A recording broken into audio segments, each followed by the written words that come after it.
tahun 1959, untuk pertama kali terbitlah sebuah karangan yang menyajikan sejarah gereja di Indonesia dalam bahasa Indonesia. Buku dari T.H. Muller Kruger, Sejarah Gereja di Indonesia yang terkenal itu merupakan pembahasan pertama tentangnya dalam bahasa Indonesia sendiri. Sejak tahun 1959 telah terbitlah beberapa buku yang berharga mengenai sejarah gereja di tanah air. Para ahli di dalam negeri maupun di luar negeri telah menghasilkan sejumlah monografi baru mengenai gereja-gereja daerah dan mengenai pokok-pokok yang tertentu.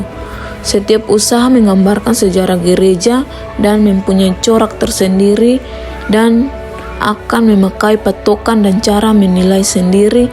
Ilmu sejarah gereja adalah suatu jurusan dalam ilmu teologi.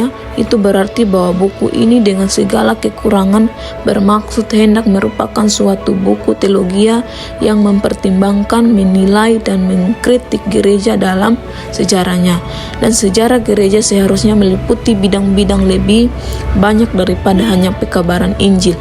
Ada ibadah, ada organisasi gereja, ada ajaran gereja, ada kesalehan hati, ada kelakuan orang-orang Kristen terhadap saudaranya dan terhadap dunia sekitarnya.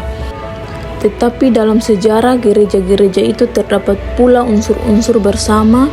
Pertama-tama, karena semua gereja itu merupakan perwujudan gereja Kristen yang esa dan am, dan karena lingkungan Indonesia yang aneka ragam itu mempunyai suatu kesatuan juga, agar dapat memperlihatkan keanekaragaman maupun kesatuan dalam sejarah gereja di Indonesia. Sejarah gereja di Indonesia ialah saat pelayanan baptisan pertama kepada seorang di Indonesia.